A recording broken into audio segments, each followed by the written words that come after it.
This podcast is a proud member of the Paranormality Podcast Network.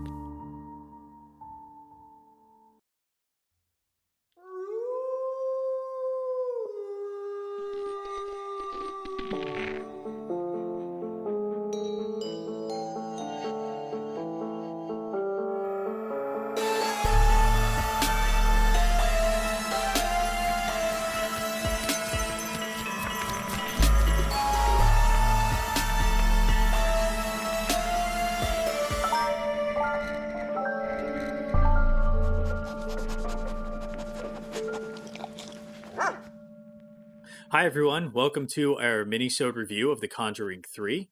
I'm Rob Basercha, and joining me is my co-host, David B. Jacobs. Unfortunately, Devin Shepard won't be joining us today. How's it going today, David? Doing good. I wish Devin were here, but she's on vacation. Everyone's entitled to vacation. I'm on technically a work vacation right now. Please stick around till the end of the episode for a sneak peek of next week's full episode. Today, we're going to be covering The Conjuring 3. Which hit theaters on Friday, which is June 4th. Yeah. Yeah. The official title of the movie is The Conjuring, The Devil Made Me Do It. So you guys know we're going to do a non-spoiler section at first. We will at some point discuss spoilers, but we will warn you when we get to there. So, David, did you like this?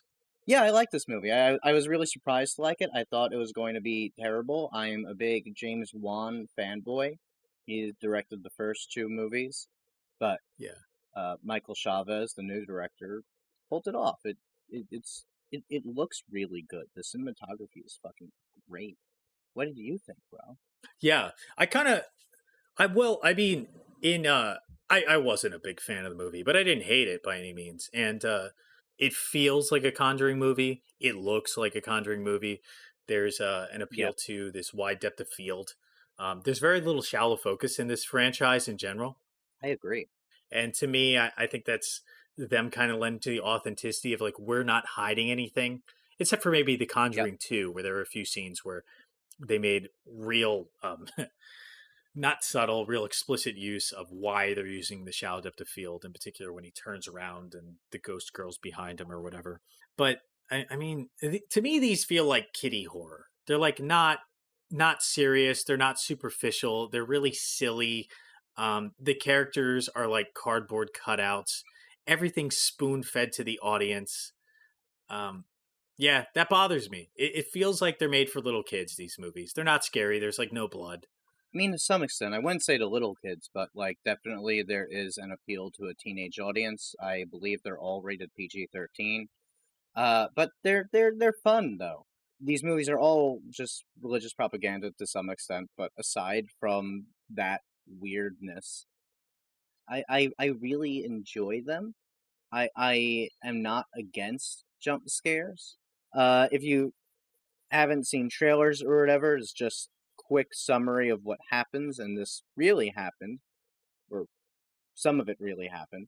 A man killed his landlord and friend, and then when he went on trial for it, he pleaded not guilty on the defense that the devil made him do it.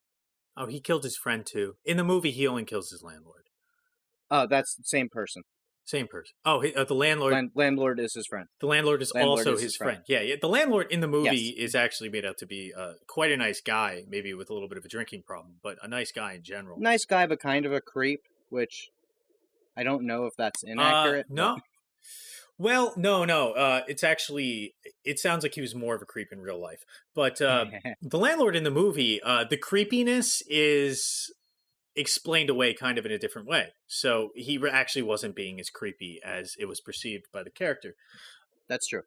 And that sequence is fantastic. You think so? I think it's okay. The murder sequence, I'm like, this is weird because this really happened, but this sequence is freaking great.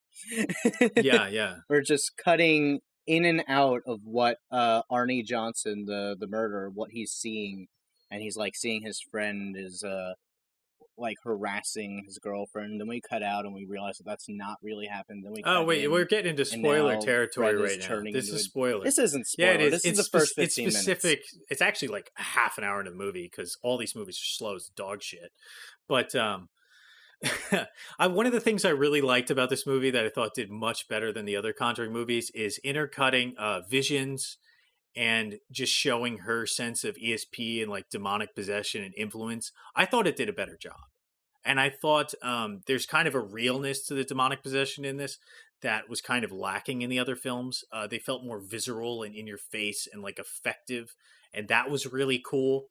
A lot of the films feel like two movies in one.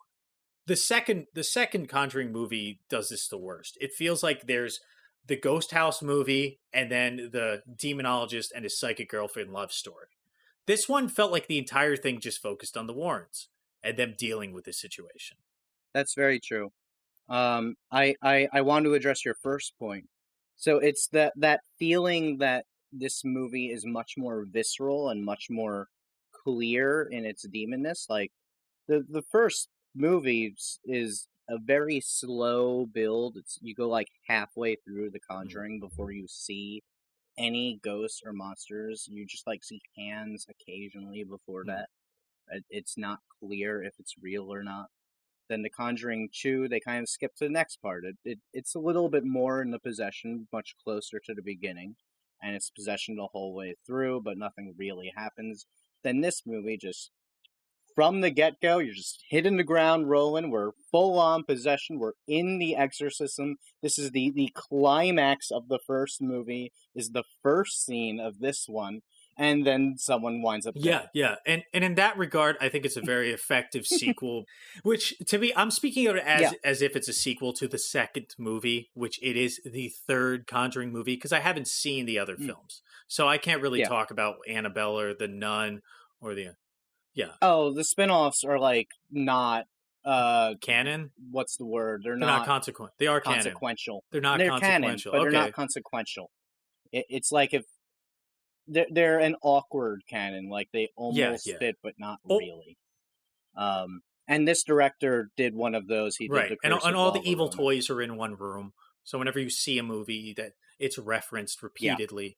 Yeah. I have a problem with the slowness of the Conjuring series as a whole. There's the climax at the end of the movie where one person is swinging something back and forth, and I'm watching it with my girlfriend. And, it's supposed to be hot and intense. There's all this intercutting, blah, blah. But it just seems like it goes on endlessly to where this guy is swinging this thing back and forth and back and forth. And my girlfriend's like, God, this is getting so boring. He turned into a video game character just stuck in an animation. And I think that's indicative of the series as a whole. They don't know how to end a friggin' scene. It just goes on and on and on. And I don't have so much of a problem with that scene. I want to talk more about that scene in our spoiler section. But I do agree that the movie is slow in general. I think they could have cut out like maybe 10 to 20 minutes from the middle somewhere, and it would have just been a faster paced and more exciting movie that way. Like there's a point where I'm just like, okay, so let's get going now. Let's get going. Mm-hmm. Yeah. I feel that way watching all the Conjuring movies. I think all of them, for what they are, which is a teenage ghost movie that you're supposed to take your day to, should be 90 minutes. I don't think there's a reason for any of these films to be longer than that. And I also don't care much for the Warren love story. I mean, they go a little bit into the backstory of how they met and stuff. And I got to tell you, it is the most boring backstory I've ever heard. There's nothing original about it. There's nothing interesting about it. It is the true story of how they met. But no, I don't think anything about the Warrens is true. Especially, I don't think there's a single thing they say that you can believe. Absolutely not. But that is how they actually met in real life. That is how they met. But I'm sure when they explain it, it feels a little bit more interesting than the way the movie did it. Like, Jesus, man. And I'm sure the real version of it was much less romantic than the movie makes it. Well, that would have been kind of interesting. But it's just the most boring date I've ever heard of. I don't want to go... I want people to watch it, because it's like... I mean, I think that just lacks if you're going to watch creativity. a Conjuring movie, then the Conjuring movies are love stories. They are love movies. It is about the romance between the couple. And that's been a big part of all three movies. Yeah, but it shouldn't be. But that's what the movie is. And that's what it is. And I think you have to take the movie on its own terms, is This is a love story with ghosts. Yeah, but they should cut that out because the love story aspect is the worst part of all three movies because the characters are uninteresting. They're well, I mean, they're just two extremely pious individuals, which in reality check in real life they're not, No, not at all. who have no hiccups within the relationship. There's no tension in the relationship. Yeah, I see what you're saying. There's not even like sparks and whistles to kind of like distract you from how boring the relationship is. There is something nice about seeing just like a healthy fictional romantic relationship on screen, but I do agree. Like, I mean, yeah, it's there isn't. We're never going to wonder if they will ever break up. It was written in Lorraine Warren's contract when she sold the rights that are not allowed to show anything like that. I understand, considering. They weren't allowed. I also Mhm. feel like none of the characters in this movie are interesting at all. None of them have any kind of personality. Yeah, I agree with that. I really like. I know you didn't like The Conjuring 2, but the reason that one is my favorite of the three is that I felt that the characters were actually interesting. The family in the first one, though, is also just really They are really bland. They are. You're right. They're really bland for the most part, except for the little daughter. She has a little bit of personality, and the kids as a whole in the first movie do interesting things. Like they have little games that separate themselves. They have Yeah, this, that's true. hide and clap thing. So just by them doing something, like as an audience member viewing, I infer some sort of creativity onto the character. Yeah. Therefore, I infer some sort of like depth. I think the Or first I one just had. reflect. I project. I don't. What's the right word? I project some Yeah. sort of depth onto them. I think the first one just had too many characters to really flesh them out better. This one doesn't have that excuse. This one has like 3 people. Like, no, you could have given them more personality. Mm-hmm. Yeah, the only depth is Ed and Lorraine, and like we said, they have no depth by contract to them. And the villain. Well, the villain doesn't have depth. I liked the villain. I like the villain too, but the villain The villain is the best villain of the series. Yeah, I don't know. I like the villain in the first one actually. I just think she's scary. I don't. I think it's think scary. Bathsheba's. I think she's the most generic horror villain possible. Bathsheba. It's like, oh, Ghost Witch. I think the Ghost Witch is cool. How she shows up hanging and all kinds. And also, Witch Trials were a fucking fraud. Oh, they were. They were. It actively annoys me more in the first one that like we're pretending that the Witch Trials were legitimate so that we can have a quote unquote creepy. Okay, villain. so back to my problem with the characters. So Arnie, for instance, has zero personality whatsoever. I know nothing about this guy except he's nice. He's just a nice guy. Here's why I think he has no personality. In the other movies, the real stories are adapting, no one died. With this guy, he fucking killed someone. We've got to focus on something else. So he's in the movie, but they kind of just gloss over him. Like, oh yeah, he's a really nice guy. He was possessed, blah, blah, blah, supernatural. Okay, now let's go do something else now. But he has a lot of screen time. And I think there's so much dead space in these films. Like, there will be a person on there and it'll be a really nice composed image where like people are kind of meandering in the background. But nothing happens. Nothing's conveyed to the audience. Yeah, so for me, the only interesting character is the landlord, Bruno. Oh, really? Yeah, because he has like 2 scenes, but within that scene, I learn a lot of information about this guy. That he doesn't know how to take care of dogs. He's letting these people stay in his house for free. He has a drink. I'm explaining too much about the character, but he might only be in 2 or 3 scenes of the movie. But he says a lot of different things about him, and you're like, wow, there's actually a lot going on with this guy. I don't know if I like him. I'm not sure if I don't like him. He's kind of interesting. And then the plot line of the movie goes through. So I think here we're at a point where I've said a lot of things I like about the movie and probably more things I don't like about the movie, and you've conveyed your own likes and dislikes, correct? Yeah. What do you think? What's your review? 1 out of 4 bones. What do you think? I think I would give it 2.5 bones. It's interesting because the tone is more balls to the walls than the previous movies. It makes it almost disconnect more from the reality of the situation, and I don't know if I like that or dislike that, but it is a choice. And they make that choice and they commit to that choice, And I like that it's not just the same thing as the first two movies. I like that it does do something different. And like I said, the villain is the best villain of the franchise. So for me, I've been on the fence between a bone and a half and 2 bones, because part of me does think this movie's okay, but part of me really doesn't like it very much. And I think there's so many problems with it. And I think it's indicative of just how bland and boring movies are allowed to be today. And I don't think they should be allowed to be that bad. We should hold them accountable. They shouldn't be allowed to have characters this paper thin. No. And I mean as audience members, Sorry, that was just so funny. we should. No, it's true. We shouldn't accept being spoon-fed exposition. We shouldn't accept them showing things happen on screen and then them telling us what happened when we're watching it, because that the symbolic nature of film is unnecessary if you're just going to tell me what happens. Show it to me and it will happen, and then I'll convey a meaning from it. But when you explain it to me, not only are you cutting off my ability to convey meaning out of it, but I'm becoming an even more passive audience member. And I'm not happy about that, you know? Also, they go on for way too long. They're so boring. At the same time, there were things I liked that were just kind of cool. I'm going to give it a bone and a half. Okay. I think it's mostly a bad movie. All right. Shall we get into some spoilers?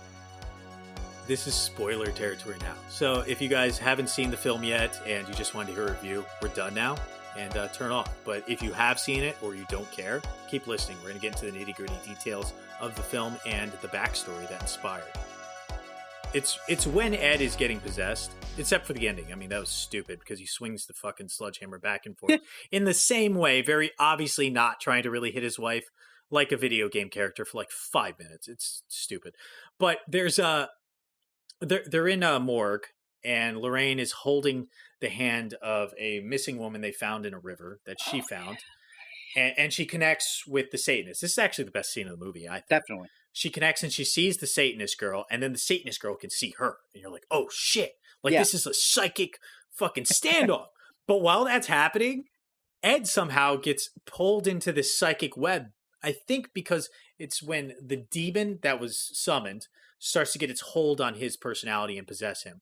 And he actually imagines a corpse. Oh, wait, so was standing that up. corpse not... That corpse wasn't even real in that scene. I'm just now realizing that. No. Although it's implied at the end of the scene it is, because it falls on the ground, right? Isn't that really happen? Maybe. I'm not sure. I don't think it's clear.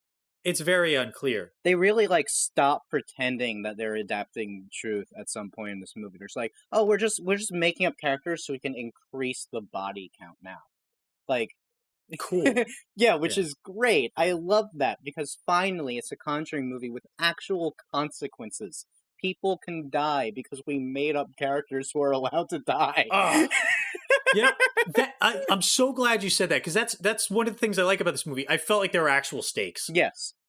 I felt like people could die, because all of a sudden there's a big, heavy, fat zombie post autopsy running at him full speed, and I was like, shit, that's awesome. I know. You know, that was so, and it actually looked scary and cool. Which the possessed people I felt like never looked that scary in the Conjuring movies. They're all like CGI'd out, and they're just not creepy. They just have white eyes. They look like Deadites from Evil Dead, except not scary. Yeah, I agree with you. That's also why I didn't think Bathsheba was scary, because I thought that her makeup job was just generic. Yeah. I think this is the first movie in the franchise, including the spin-offs, with a human villain. And I love that. She's not deep, she doesn't have a lot of motivation or whatever, but she's more interesting, and the actor portraying her did a great job, and is just like so creepy, and I love this. She actually, I thought, had a pretty cool backstory, which oh my God, yeah, I want to talk about unfortunately this. was not explored even really a little bit. It was just told to you in exposition. But yeah, the actress looked really cool who played her. We mentioned earlier how Sterling, who played their daughter Judy, is barely in the movie, and I think that's actually a detriment to the film, because so much of it is about how this is coming back and affecting them and their lives. And like that, that should be Judy. Judy is always the thing in the movies where, oh, it's going to affect them now. Their daughter's in danger. And they just drop that in this one. Especially because the villain of this movie is this guy's daughter who was corrupted by all the shit that he has left around the house. Yeah, it's a complete parallel. I know, and they just don't use it. And I'm like, he even uses the same lines to the Warrens family when they enter his hid room. Oh, I feel like they're better locked up in here than out in the world, right? It's the line. Yeah. Which is the same line Something like verbatim that the Warrens told, or Ed Warren told the investigator, or the journalist who was looking at his room the first time the room is shown to the audience in the franchise. In the first movie? Yeah, in the first movie. He says the same line, and Ed acknowledges it and kind of giggles when he looks at Lorraine, Lorraine wasn't in the room. She didn't hear the line, so it's kind of like a meta joke, but it was kind of cute, whatever. But then the daughter's angle is absent, right? Yeah, they needed to make that parallel because that there's so much rich conflict to have there, and such an interesting idea of like, is this healthy for Judy? Even if she doesn't turn evil, just how is this affecting her? And I would love for them to explore it, and they just don't. Right, and it's always hinted at that the daughter's name is Judy. Uh-huh. It's always hinted at that Judy is picking up some of Lorraine's ESP, right? Like she's getting some of her powers and stuff, right? In the Conjuring 2, she like points at the nun. She's like, "Mom, who's that?" Yeah, that was actually the cool scene of the Conjuring 2. Yeah, totally. Why wasn't she a main character in this, and why wasn't she the one responsible for facing down the Satanists to tell the audience that, hey, listen, this is a real fear that you guys don't need to have because you raised me right? Also, because the priest, the priest has been smeared from the beginning. He slept with a woman outside of the church's knowledge and had this kid out of wedlock, this bastard child, and he raised her in secret. The priest, which priest? Oh wait, no. Oh, what's the name of the priest who? I'm not sure. Let's call him the dude with chapped lips. Yeah, so the dude with chapped lips had a child out of wedlock, and I think the mother died in childbirth or something. So he raises this daughter in secret, basically in the room with all the occult shit, right? Like in the house with all the occult shit. And I guess he didn't lock the door or something. So she gets in there, she learns about it as he's studying demonology. Like he's basically studying to become like the Warrens, but he fails at that. And he also fails at helping his daughter, who grows up to be a Satanist, and builds an altar like 10 steps away from his door, which he would have easily found. If he had gone into the caves at all, he would have found the altar. It was like 10 steps from his house. Yeah, that's true. Yeah, he could have found that pretty easily. Yeah. I mean, no, he knew about it. He says he knew about it. Yeah, I guess that's better. Yeah, he's just defending his daughter. Yeah, he basically gets cucked at the end of the movie. Also, he's a nothing non-entity at that point. Yeah, his throat gets slit, which is. It was like, whoa, I didn't think they would actually kill someone in this. That's crazy. And then I'm also just like, well, yeah, I mean, obviously this guy isn't a real person. He and his daughter were both invented for the movie, which I'm fine with.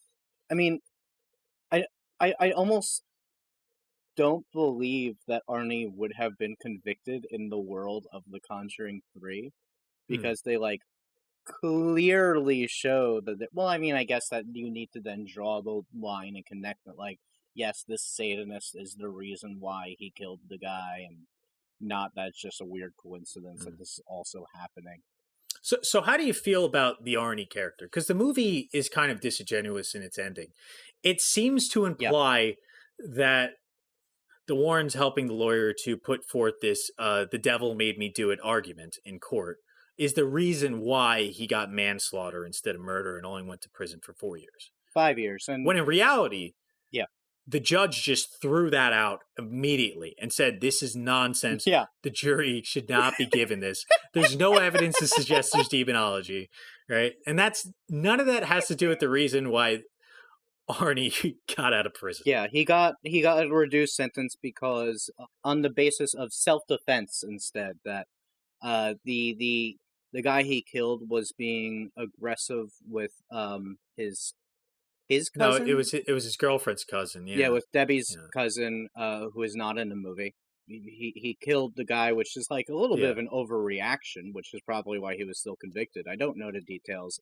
Yeah. From the little bit I read on it, they claimed that the landlord had grabbed the 9-year-old and wouldn't let go of him while he was Yes. belligerently drunk, and that Arnie kind of probably lost it in a fit of rage and stabbed pretty him to death much. with a knife. Whether or not that happened, I don't know. I mean, I wasn't there. And There I are haven't read the several case file at witnesses. all. There were like 3 other people. Because there's the 8-year-old girl, there's who's the cousin, there's the girlfriend Debbie, and I think that even the guy who died had a brother there or something like that, or a sister or something. Like there were more than just the 3 of them in that house when he was killed. They also changed his name for the movie, which I think is good. That not Arnie's name, the victim's name. They changed the victim's name, which I think is the first time they've changed someone's name in these movies. Can I say something else here? Can I say that I think the Warrens are full of shit and bad people? Can we say that now? Yes, They're awful people. Yeah. they are, absolutely. And when Patrick Wilson, when Ed Warren is possessed in this movie, I think that's the closest thing we've ever had to the real Ed Warren in these movies. I don't know if did he ever try to stab anyone or hit him with a sledgehammer? Is that in his history? He allegedly hit her. Yeah, multiple times. I don't know that much about it, but I know that their love affair was anything but common. Yeah. So pious. Ed Warren is a pedophile. Just gonna get that out of the way. Well, is this all allegations? Is any of this proven? It's sworn testimony. Yeah, but it wasn't proven in court or anything, was it? Well, because he was dead. So. Yeah. Okay. All right. But we should talk about it. These are allegations with a lot of evidence to back up, per se, that him and his wife had pretty much an underage sex slave living with them for years. Or years until she was no longer underage, and then was just an of-age sex slave living with them for 4 decades, 40 years. And her name is Judy Penny. It's just a coincidence that she has the same name as their daughter. This happened after their daughter was born. I looked that up because I was scared. This woman, Judy Penny, came forth, I think around the time the first movie was coming out, and revealed all this stuff that she was living. They gave her. She originally was living across the hall from them in the early 60s, and then they built her an apartment upstairs. They say some nights Ed would sleep downstairs, and others he would sleep upstairs. Like it was really messed up. Lorraine Warren just basically knew about it and enabled him the entire time. There was a point in the late 70s, early 80s where allegedly, Judy was impregnated with Ed's daughter, and Lorraine bullied Judy Penny into getting an abortion. Like, when you read the account of it, it sounds like Penny hadn't decided what to do, and Lorraine basically made the decision for her, made her get an abortion, and then the same day they just went out to give a lecture and just left her alone. Like, it was just so incredibly messed up when you read it. Penny still seems to have feelings for Ed, which is oh my god. Well, it's like 4 decades. It's a whole lifetime. Yeah. I mean, but beyond that, all that is technically conjecture. It's all allegations and unproven, which, as dark as it is, there's a lot of evidence to suggest. Technically, but yeah. There's evidence from times as well. They found evidence linking that some of this stuff was brought up historically as well. I think there was something. But 60s, beyond 50s, that, and more pertinent to the movie we're talking about, is that it seems like they were just con artists who would go around collecting these stories, trying to convince people of evil spirits and other fiction, and then passing it on to create personal wealth and fame. Yep. And pretty much every single person they did this with, that they made a movie, not everyone, but a few of them that they've done this with, they later come out with a movie about it, been like, yeah, it didn't happen that way, like at all. Even the family, what are the parents from the first film? Oh yeah, she Perones... says that the Warrens didn't solve the case. They left, and 10 years later, she apparently solved it with a seance, if you believe any of that, which I don't. No, I think the Warrens did a seance. It just didn't do anything because it was all made up. The Perones have spoken very poorly of the Warrens. The Perones, who were the family from the first movie, did not like the Warrens at all. There's a third Glatzel brother who was cut from the movie, Carl. He's cut most likely because he spent years saying constantly, no, the Warrens are a hoax, none of this really happened. And David Glatzel, who is the kid who was exorcised in the beginning of the movie, eventually sued the Warrens for bringing up all these traumatic memories when they were writing a book, and someone else as well. I forget his name. They're con artists. None of this is real, and it all brings us back to what we were asking last week of is this okay? I like the movie. If it is what makes it okay to portray this as truthful and accurate? Well, I think this kind of begs a different question than just portraying a historical account fictitiously and doing a disservice to the victims. But this is deifying and glorifying two con artists and just all around bad people. Yeah. And changing the historical narrative to say that they were actually, they're good people. No, they suck. Everything about them sucks. And to me, I think absolutely. If you really wanted to be responsible, which I'm really not that giant on, but if you really wanted to be responsible filmmakers, movie studios, then what you should do is change the name of the characters and just not do it about the Warrens. Because what they did was they just regurgitated old stuff. Just regurgitate old stuff and call them something else. Just steal from them. Because they just stole from everyone else too. And all these ghost stories just steal from each other. It's nothing new about it. Yeah, you could just make another supernatural thing. They would lose the cloud of saying, absolutely. "Oh, we're doing Amityville in the beginning of our movie, etc." and doing that. So they can't say it's based on historical events. But fair enough. This is based on historical events loosely, and then it's changed fictitiously, and I'm fine with that. We have to hold the filmmakers responsible when they make bland movies, but not when they change historical facts. Exactly. That's my exact point. Thanks for listening, Horror Hounds. That concludes this minisode where we reviewed The Conjuring 3. Please like and subscribe on our social media accounts, Cadaver Dogs Pod, and let us know what you think of the film. And please stick around for a sneak peek of next week's episode to find out what movies we'll be covering. Hey pups, it's Devin Shepherd here, calling in from the road to let you know what films we'll be covering next week. Now, we highly suggest you watch these movies before listening, but if you don't, that's totally fine. You can still follow along with us. If you do end up watching, be sure to tweet us your thoughts at Cadaver Dogs Pod. After a year of living on the internet, we thought it would be right to cover some web-based horror. That's why next week we'll be covering the 2018 film Cam and the 2001 J-horror film Cairo. Cam is an indie horror film about the life of a cam girl, written by an ex-cam girl. The film made a splash at the festivals until finding its home where else but the internet giant Netflix.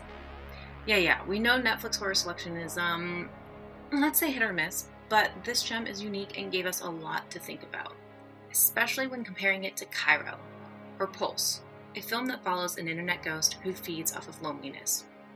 This is the original Pulse, before Americans remade it into a studio shit show. It was part of that J-horror craze in the early aughts with other films like Ju-on and Ringu.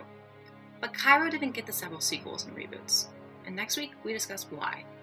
Our next episode delves into the fear of loneliness in a changing technological world, something we felt was very relevant and needs to continue to be talked about. We're going to cover some pretty heavy subject matter, and we hope we do it justice. So join us next Thursday for another episode of Cadaver Dogs. And don't forget to let us know your thoughts by contacting us on social media at Cadaver Dogs Pod.